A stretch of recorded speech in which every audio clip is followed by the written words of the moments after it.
Hello, everyone. As cut day has kind of ended, they finally officially released everything.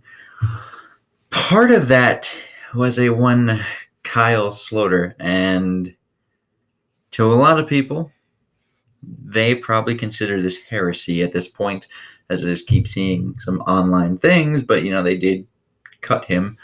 And through the preseason, I can see why people would be mad about it, even if you look at the numbers. He completed 39 of 51 attempts. That's 76.5%. 443 yards, 4 touches, 1 pick, and 8.7 yards per average attempt, and 120.0 QBR. So I know he outplayed Sean Mannion. I know that. So why is he gone? Well, for whatever reason, we all know Zim kind of has that weird practice issue with him. So just like his habits, I guess, like practice habits.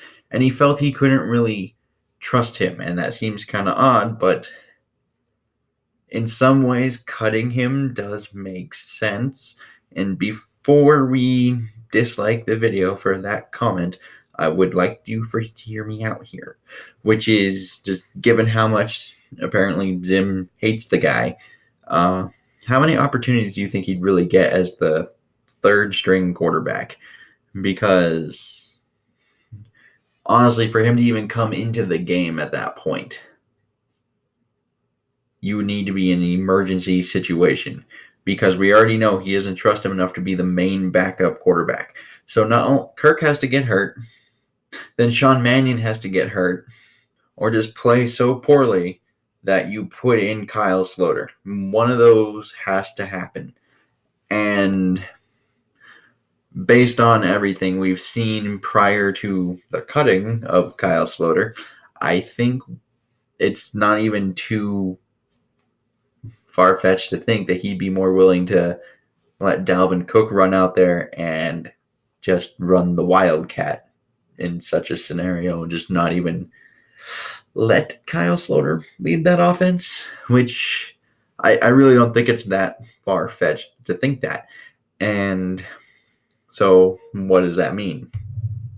I think that would mean this would be unfair to both player and coach.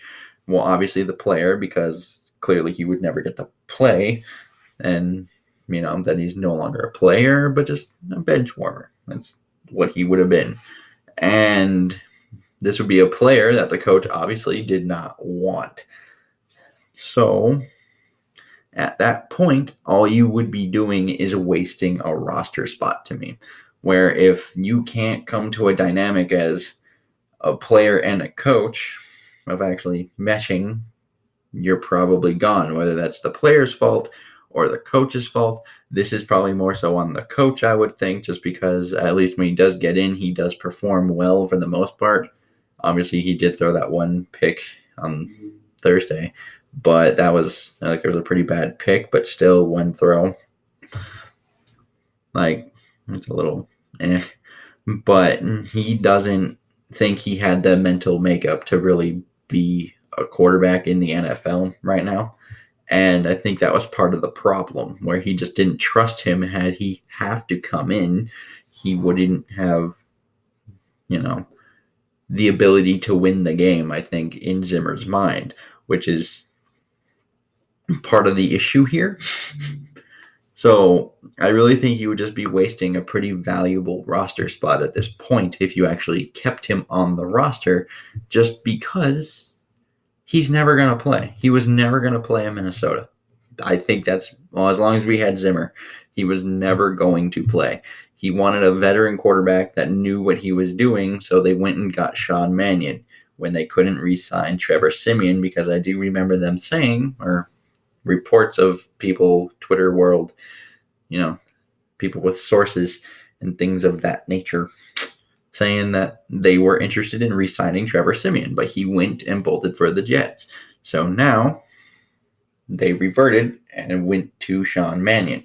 So he wanted a veteran backup quarterback. So they got a veteran backup quarterback in Sean Mannion. And Mannion, what he did, he was 24 of 36, So 66.7%, 247 yards, 2 touchdowns, 1 interception, a 6.9 average yards per attempt, and a QBR of 93.2. So they weren't bad numbers for a backup quarterback, just in general from preseasons.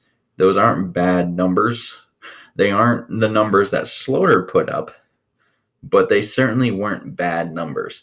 And he did get outshone by Slaughter, and he doesn't have as high a potential as Slaughter, but I think that's kind of what people focus on, and they're like, well, he sucks because we have Slaughter. It's like I've heard people actually say he basically doesn't even belong on a roster.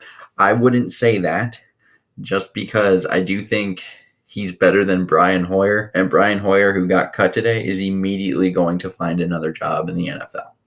I think I can say that pretty confidently. And there are teams where Brian Hoyer is immediately an upgrade at backup quarterback. So the fact that we had two of them is kind of a luxury. And I understand why people would be unhappy with it, because once again, you're cutting a player that has higher potential and played better than him this preseason. But at the same time, I think you need to look at the fact that it's literally wasting a roster spot with this team just because of the whole coaching thing. Well, whole Zimmer thing where he just didn't trust him. Where even if there was an emergency situation where both of them got hurt, both Mannion and Cousins, you would have kind of this thing where if that was a long-term deal, they would probably go out and sign another quarterback, and then there would be this question of whether or not Slaughter or whatever said quarterback was would be the starting quarterback. So him getting cut isn't really that bad of a thing, just because I think it does save a roster spot for this team. But I do like Slaughter, and I would like him to catch on with a different team so we can see him progress further. He's a fun watch, I would say. So I do understand where most fans are coming from, but at the same time, I think we need to look at it from like that team perspective, where it's like it's just never gonna work, I don't think, just because we have Zimmer. And if you're planning on firing Zimmer, then we got a whole bunch of issues, because as a GM, if you're doing these kind of things, you can't just plan on, oh, well, this coach doesn't like doing these things, so we need to fire him. That's not how you build a organization, really. And I would like to know your comments down below. Till next time, I bid y'all adieu.